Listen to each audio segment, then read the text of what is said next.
Assalomu alaykum. Bize hazır Xorazm viloyati Bog'ot tumani Tozabozor mahallasi 831-konturdamiz. Bu konturda Xalq banki bilan hamkorlikda bir kontur bir maqsad tamoyil asosida anor yetishtirish yo'lga qo'yilgan. 10 gektar yer maydonida birinchi ekin sifatida anor, ikkinchi ekin sifatida tarvuz ekilgan. Bu yerdagi ekinlar zamonaviy usullar bilan parvarishlanmoqda. Hozirgi günde ekinler güllash ve hosil olish davrida ekinler yetiştirish 240 gün devam etadi. Yetiştirish davrida tabiiy ve mineral o'tlar bilan oziqlantiriladi ve sug'oriladi.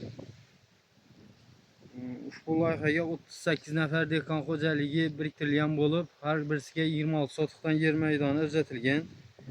Loyihaning samaradorligini oshirish maqsadida Tozabozor iftixori ishlab chiqarish kooperativi biriktirilgan. Loyiha bo'yicha 1 gektar maydondan 3 tonna anor mahsuloti va qo'shimcha ekin sifatida tarvuz hosilidan 320 tonna hosil olishi rejalashtirilgan.